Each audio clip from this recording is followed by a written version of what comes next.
নমস্কাৰ, এই মুহূৰ্তত আহি পৰিছে কেইবাটাও গুৰুত্বপূৰ্ণ খবৰ আৰু এনে ধৰণৰ খবৰসমূহ নিতৌ পাবলৈ চেনেলটো ছাবস্ক্ৰাইব কৰি ভিডিঅ'টোত এটা লাইক কৰি দিবলৈ নাপাহৰিব। তেন্তে বলক খবৰকেইটা আৰম্ভ কৰোঁ। দৰ্শকসকল, এই মুহূৰ্তত দিব লৈছোঁ প্ৰথমটো খবৰ। স্বাস্থ্যৰ খণ্ডটো বিভাজন আনিব মন্ত্ৰী অশোক সিংঘালে। মিয়াক বঞ্চিত কৰিব এতিয়া চিকিৎসাৰ পৰা। অশোক সিংঘালৰ মন্ত্ৰী হৈ থকাৰ যোগ্যতা হেৰুৱাইছে। মন্ত্ৰী পদ কৰ্তন কৰি সিংঘালক অপসাৰণ কৰক। মন্ত্ৰী অশোক সিংঘালৰ বিৰুদ্ধে এতিয়া গৰজি উঠিল আমচু। দিব লৈছে এটা অতিকৈ গুৰুত্বপূৰ্ণ খবৰ। মন্ত্ৰী অশোক সিংঘালৰ বিৰুদ্ধে এতিয়া গৰজি উঠিল আমচু। মিয়া জনগোষ্ঠী আৰু ভাওনাক অপমান কৰিছে অশোক সিংঘালে। অশোক সিংঘালৰ কোম্পানীৰ 90% শ্ৰমিক মিয়া নে আন কোনোবা, তাক লৈও ডাঙৰ প্ৰশ্ন কৰিছে। সিংঘালৰ মন্তব্যক আমচুৱে এতিয়া তীব্ৰ ভাষাৰে নিন্দা আৰু গৰিহণা দিছোঁ। মন্ত্ৰী অশোক সিংঘালে স্বাস্থ্যৰ বিভাগতো বিভাজনৰ সৃষ্টি কৰিব। এটা হিন্দু মুছলিমৰ মাজত বাছি বাছি চিকিৎসা প্ৰদানৰ ব্যৱস্থা কৰিব।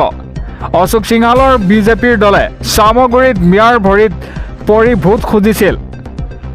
এটা অশোক সিংঘালে মন্ত্ৰী হৈ থকাৰ যোগ্যতা হেৰুৱাইছে।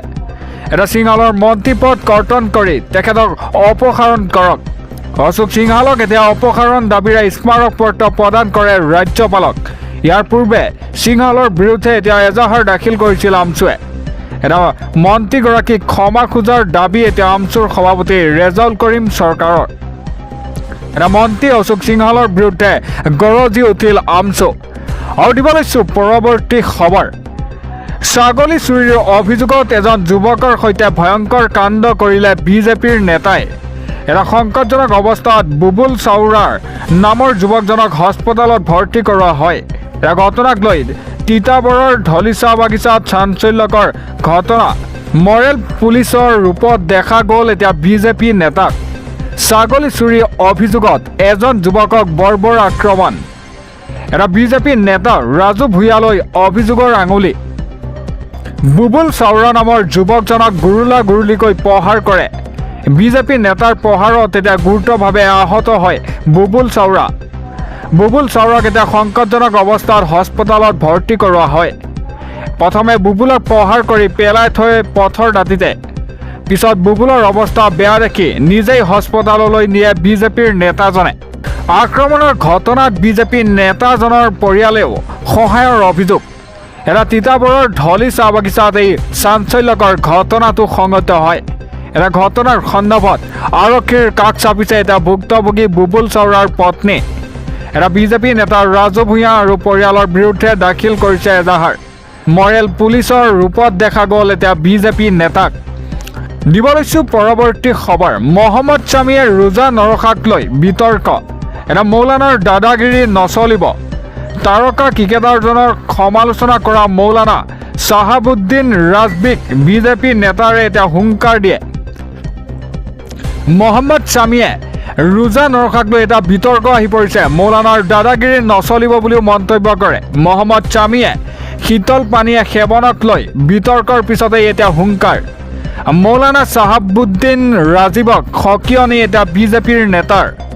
ৰোজাৰ মাজতেই শীতল পানী খোৱাত স্বামীক সমালোচনা কৰে। একাংশ মৌলানাই টাৰ্গেট কৰি ল'লে এতিয়া তাৰকা ক্ৰিকেটাৰজনক। সুস্বাস্থ্যৱান হোৱাৰ পিছতো ৰোজা নৰখাটো ডাঙৰ অপৰাধ বুলি কয়। স্বামীয়ে শীতল পানীৰ খোৱাত মৌলানা চাহাবুদ্দিন ৰাজবীৰ বিতৰ্কিত এতিয়া মন্তব্য। এক প্ৰকাৰৰ মহম্মদ শ্বামীক অপৰাধী আখ্যাৰ বিতৰ্কিত মৌলানাজনৰ। এটা চাহাবুদ্দিন ৰাজবীৰ মন্তব্যৰ পিছতে সৃষ্টি হৈছে এটা তীব্ৰ প্ৰতিক্ৰিয়া। অল ইণ্ডিয়া মুছলিম জামাতৰ অধ্যক্ষ চাহাবুদ্দিন ৰাজবীক এতিয়া হুংকাৰ দিয়ে বিজেপি নেতাই। এটা মহম্মদ শ্বামীৰ সমৰ্থনত মৌলানাক উভতি ধৰিলে এজন বিজেপি নেতাই। মৌলানাৰ দাদাগিৰি নচলিব বুলি বিজেপি নেতাৰ তীব্ৰ হুংকাৰ। ৰোজা ৰখা নৰখাটো সেয়া সম্পূৰ্ণ ব্যক্তিগত সিদ্ধান্ত। ধৰ্মীয় নীতি পালন কৰিবলৈ কোনেও বাধ্য কৰাব নোৱাৰে, এনেদৰে মন্তব্য কৰে। আৰু দিব লৈছোঁ পৰৱৰ্তী খবৰ। ভাৰতে শীঘ্ৰেই নিজৰ দখললৈ আনিব নেকি প্ৰাগ অধিকৃত কাশ্মীৰ। লণ্ডনত বিদেশ মন্ত্ৰীয়ে কৰা মন্তব্যক লৈ এটা শংকিত পাকিস্তান। কাশ্মীৰ সমস্যাক লৈ কি ক'লে এছ জয়শংকৰে। সবিশেষ জনাই আছোঁ আপোনালোকক। প্ৰাক অধিকৃত কাশ্মীৰ ঘূৰাই আনিব নেকি ভাৰতে, তাক লৈ এতিয়া ডাঙৰ প্ৰশ্ন। এছ জয়শংকৰ এটা মন্তব্যই তুলিছে খলকনি। প্ৰাক অধিকৃত কাশ্মীৰ ঘূৰাই আনিলে সমাধান হ'ব কাশ্মীৰৰ সমস্যা। এটা কাশ্মীৰত বেছিভাগ সমস্যা সমাধান কৰি ভাল কাম কৰিছোঁ বুলিও কয় মন্ত্ৰীগৰাকীয়ে। 370 অনুচ্ছেদ আঁতৰোৱাটো এটা ডাঙৰ পদক্ষেপ আছিল কাশ্মীৰত। এটা কাশ্মীৰত অৰ্থনৈতিক কাৰ্যকলাপ বৃদ্ধিৰ লগতে সামাজিক ন্যায় এটা ডাঙৰ পদক্ষেপ বুলিও কয়। পাকিস্তানে অবৈধভাৱে হস্তক্ষেপ কৰি থকা কাশ্মীৰ অংশটো ঘূৰাই পালে এটা কাশ্মীৰৰ সকলো সমস্যা সমাধান হ'ব বুলি মন্তব্য কৰে বৈদেশিক মন্ত্ৰী এছ জয়শংকৰে। এটা লণ্ডনৰ অনুষ্ঠানত বৈদেশিক মন্ত্ৰীজনৰ মন্তব্যক লৈ এতিয়া চিন্তিত পাকিস্তান। প্ৰাক অধিকৃত কাশ্মীৰ ঘূৰাই আনিব নেকি এতিয়া ভাৰতে, তাক লৈ ডাঙৰ প্ৰশ্ন। এছ জয়শংকৰ এটা মন্তব্যই তুলিছে এতিয়া খলকনি। আৰু দিব লৈছোঁ পৰৱৰ্তী খবৰ। নৱম শ্ৰেণীৰ ছাত্ৰৰ সৈতে প্ৰধান শিক্ষকৰ ভয়ংকৰ কাণ্ড। যিটো কাণ্ড শুনিলে আপুনিও আচৰিত হৈ পৰিব। শ্ৰেণীকোঠা এৰি প্ৰধান শিক্ষক জয়ন্ত ৰায়ৰ নিলম্বনৰ দাবীৰে এতিয়া প্ৰতিবাদত বহিল ছাত্ৰ ছাত্ৰীৰ লগতে স্থানীয় ৰাইজ। দিব লৈছোঁ এটা অতিকৈ গুৰুত্বপূৰ্ণ খবৰ। প্ৰধান শিক্ষকৰ প্ৰহাৰত ছাত্ৰ আহত হোৱাক লৈ এতিয়া চাঞ্চল্যকৰ ঘটনা সৃষ্টি হয়। বিলাসীপাৰাৰ ফুটকিবাৰীৰ এখন বিদ্যালয়ত ছাত্ৰক নিৰ্মম প্ৰহাৰ কৰে এজন প্ৰধান শিক্ষকে। শ্ৰেণীকোঠা এৰি প্ৰতিবাদত বহিল ছাত্ৰ ছাত্ৰীৰ লগতে এতিয়া স্থানীয় ৰাইজ। প্ৰধান শিক্ষক জয়ন্ত ৰায় গুৰুলিকৈ প্ৰহাৰ কৰে এগৰাকী ছাত্ৰক। আহত নৱম শ্ৰেণীৰ ছাত্ৰগৰাকীক ফুটকিবাৰী ৰাজ্যিক চিকিৎসালয়ত ভৰ্তি কৰোৱা হয়। এটা প্ৰধান শিক্ষক জয়ন্ত ৰায় নিলম্বনৰ দাবীৰে এতিয়া প্ৰতিবাদ ছাত্ৰ ছাত্ৰী আৰু ৰাইজৰ। এটা ঘটনাক লৈ প্ৰধান শিক্ষক জয়ন্ত ৰায়ক আটক কৰে ৰাণীগঞ্জ আৰক্ষীয়ে। এটা প্ৰধান শিক্ষকৰ এনে কাণ্ডক জাঙুৰ খাই উঠিছে স্থানীয় ৰাইজৰ তথা দল সংগঠন। প্ৰধান শিক্ষকৰ প্ৰহাৰত ছাত্ৰ আহত হোৱাক লৈ এতিয়া চাঞ্চল্য পৰিৱেশ সৃষ্টি হয়। বিলাসীপাৰাৰ ফুটকিবাৰী এখন বিদ্যালয়ত ছাত্ৰক নিৰ্মম প্ৰহাৰ কৰে। আৰু দিব লৈছোঁ পৰৱৰ্তী খবৰ। সপ্তম শ্ৰেণীৰ ছাত্ৰীৰ সৈতে অপকৰ্ম কৰা অংক মাষ্টৰ গুণ গোবিন্দ ডেকাক এতিয়া গ্ৰেপ্তাৰ কৰে আৰক্ষীয়ে। 4 মাহে পলাতক অৱস্থাত আছিল গুণ গোবিন্দ। এতিয়া পক্সো আইনৰ অধীনত গ্ৰেপ্তাৰ কৰে শিক্ষকজনক। দিব লৈছোঁ এটা অতিকৈ গুৰুত্বপূৰ্ণ খবৰ, এটা ব্ৰেকিং নিউজ। ৰাজ্যত পুনৰ অংকচাৰৰ ভয়ংকৰ কাণ্ড। সপ্তম শ্ৰেণীৰ ছাত্ৰীৰ সৈতে অপকৰ্ম অংকচাৰ গুণ গোবিন্দ ডেকাৰ। এটা ভয়ংকৰ কাণ্ড কৰি 4 মাহ পলায়নৰ অন্তত গ্ৰেপ্তাৰ কৰে গুণ গোবিন্দ ডেকাক। পৰিয়ালৰ অভিযোগৰ ভিত্তিত পক্সো আইনৰ অধীনত গুণ গোবিন্দক গ্ৰেপ্তাৰ কৰে আৰক্ষীয়ে। গুৱাহাটীত আত্মগোপন কৰি থকা অৱস্থাত গ্ৰেপ্তাৰ কৰে বৰ্মা আৰক্ষীয়ে।